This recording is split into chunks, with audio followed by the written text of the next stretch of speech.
Good evening, or good day, it all depends, and welcome back to the Impossible Iron Man channel. Today I'm introducing a brand new series called Players Won't Teach It, where I find concepts that are typically not found in guides. Today's topic is evasion. Players Won't Teach It aims to explain advanced techniques not typically found in guides or tips and tricks videos. Evasion is a great example of this, as most creators will simply say you should figure it out by watching people or through playtime. While this is true to some extent, I think creators can also be at a loss for words or time needed to do an in-depth breakdown. My goal is to rectify this, so let's get into it. I feel that the best way to demonstrate evasion is to break it down into 4 categories: swerving, stagger stepping in conjunction with random crouching, jiggle or fake peeking, and jump peeking. We'll start by showcasing how to use swerving in a gunfight. First, let's watch this clip of me sneaking up on someone in quick play while warming up, then I'll break it down.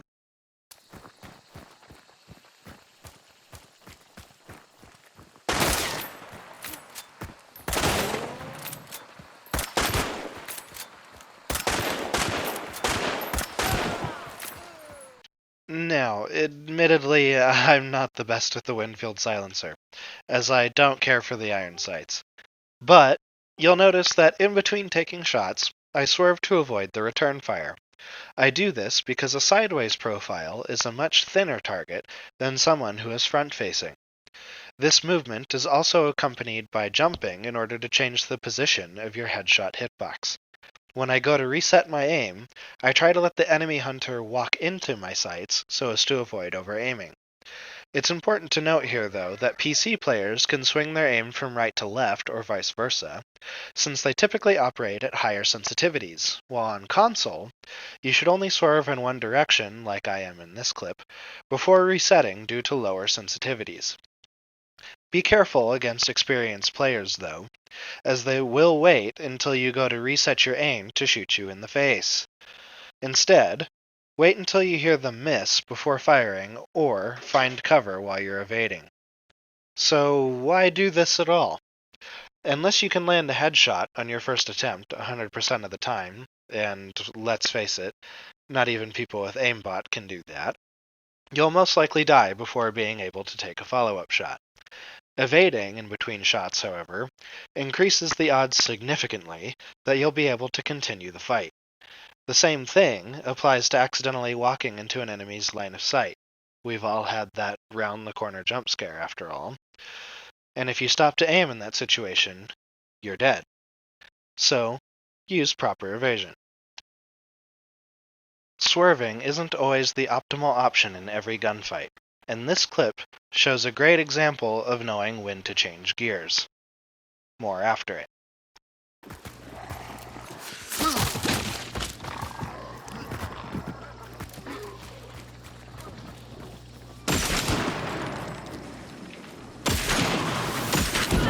Watch out. Oh, I'm so dead.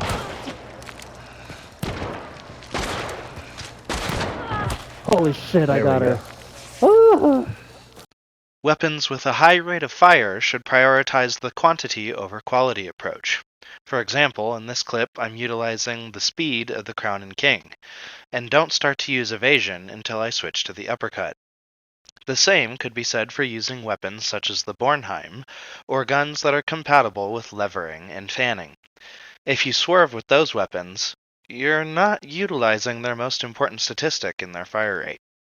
Something similar could be said defensively, as the RNG from things like levering and fanning will make contact eventually due to the sheer amount of bullets no matter how you move.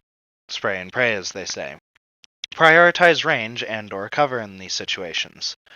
Or you could do what I did here. Not recommended. Damn it. Fanning. Chain Where? pistol. On my buddy. Red shirt. He was just right there. Burning? There, right there. I got him.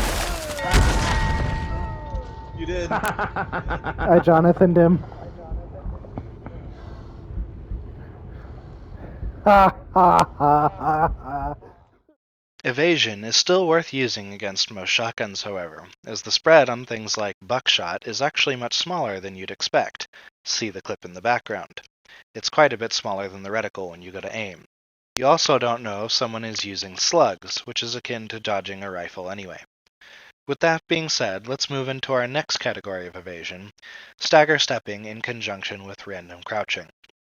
To show what I mean by this, I've prepared an example here in the background, both of an offensive use and a defensive use, starting with the offensive one. And I can't stress this enough, but I think you should be using this movement all the time, with very rare exception.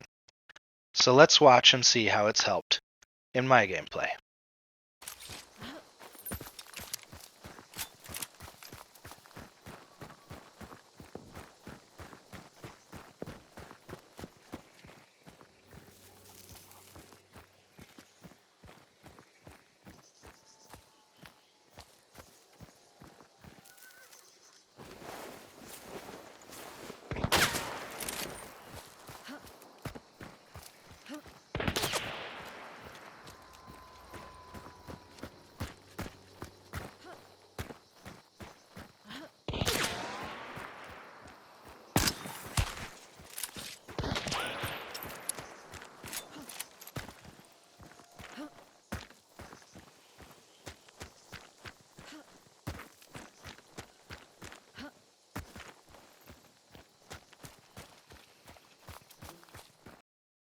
You'll notice that throughout the entire clip, I rarely ever move in a straight line.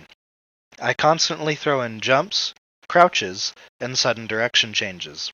I even spin while looting, so as to avoid being stationary for too long for an easy headshot. Moving in a straight line in Hunt is a death sentence. Louder for those in the back. Moving in a straight line in Hunt is a death sentence, as you never know when someone is scoped in on you, lining up a shot. So, act like someone is aiming at you all the time. The next clip shows general map movement, where a well-timed stagger saves me from an ambush from long ammo. We've all had that situation in Hunt, so here's how you can avoid it.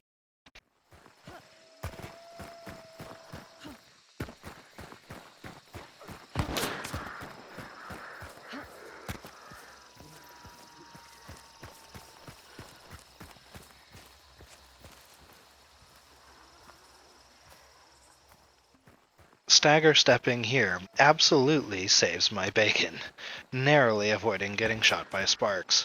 It buys me the time I need to find cover and assess the situation at hand. Something to keep in mind when randomizing your movements, however, is that when you jump or crouch in rapid succession, your hunter will experience brief fatigue. See the example in the background. While there is no UI indicator for this, you will notice a significant drop in momentum, so be sure to space things out a bit, or use different types of movement in between, so as to avoid slowing down. Next up, I'll go over jiggle peeking, sometimes referred to as fake peeking. This is done by using a quick hop to see what is around a corner or on the other side of some cover. If done correctly, you should land back in cover once the jump is finished. This serves two purposes. One, to gain information on where enemy hunters might be located, and two, to bait out enemy fire, allowing for return fire. This allows you to take away the reactionary advantage of someone who might be holding an angle on you, creating an opportunity for counterplay. Remember, you should use this technique proactively as well, especially when it comes to things like peeking out windows. Defending a boss lair comes to mind here, as sometimes just strafing from left to right in a window isn't enough, and you get shot anyway. We've all been there. Or, when it comes to checking corners in a compound, especially in high traffic areas where people like to camp with shotguns or hold angles. We've all been there too. This information goes hand in hand with our last category, jump peeking. It could be considered the more aggressive version of fake peeking, being more of a hard commit. It starts with a running jump, but instead of landing back in cover like the Jiggle peak, you land in front of another hunter and shoot as you land. This is meant as another counter to angle holding, where experienced players will hold the crosshair where they expect your head to appear. The jump not only changes the altitude of your headshot hitbox, but forces the defending hunter to adjust their aim for what is most likely a faster moving target than they expected. See the example in the background.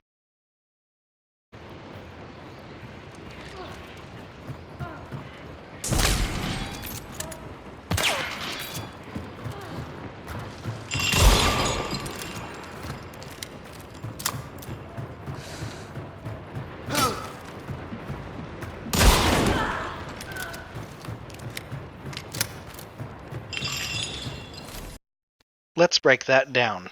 I use 2 key jump peaks here, one right at the start to determine if there's a partner. Then I go to cock the melee on the hatchet thinking they're right around the corner, but cancel it knowing I'll have to use the second jump peak there. Admittedly, I fire a little late, but it still serves the intended purpose of making them hesitate long enough for me to secure the kill. Using all 4 categories of evasion like this together should help improve your gameplay immensely. As I said before, 2 of the biggest keys to survival on Hunt are don't move in a straight line, ever, don't do it, and don't be predictable. Evasion covers both of these. Remember how I said that creators will typically say to watch experienced players and put in the hours running through the Bayou? Well, now that I've hopefully helped you understand the mechanics of evasion, now is the time to heed their advice. I say this because what separates the levels of MMR, if you will, is instinct. So the next best step is to be able to use the information in this guide and shift from having to consciously remind yourself of it while playing, and instead do so without giving it much thought. With all that having been said, if anyone has any suggestions for the Players Won't Teach It series, or any questions, please comment on the video as it really helps with the YouTube algorithm. Maybe also leave a like while you're at it. I look forward to seeing any suggestions, as my goal with this series is to provide guides and educational material for concepts that haven't been thoroughly covered. A good example is the next thing I have planned for this, being proper rotations. It's not really a topic I've seen addressed directly. I've seen it glossed over in some guides and tips and tricks videos, and there's certainly some good clips, but it's something I really want to do an in-depth breakdown on. So let me know what you guys think about that. Besides that, I still do have some signature loadouts planned, and I finally have a handful of clips ready for that I'm putting together and editing. I have more highlights, like this sneak preview in the background, as well as some other interesting series planned, and some surprises in the works. So look forward to that. Also coming up on October 12th, starting on October 12th, I should say, I will be streaming for the Twitch Drops event featuring the Billy Story skin, as well as some other cool loot, which you can earn by watching my stream. So please tune into that and check my social media for more info. I really hope everyone enjoyed the start to this brand new series, and everyone enjoyed the information from the in-depth breakdown. Until next time, though, I will see you all on the next one. And good hunting in the Bayou, everybody.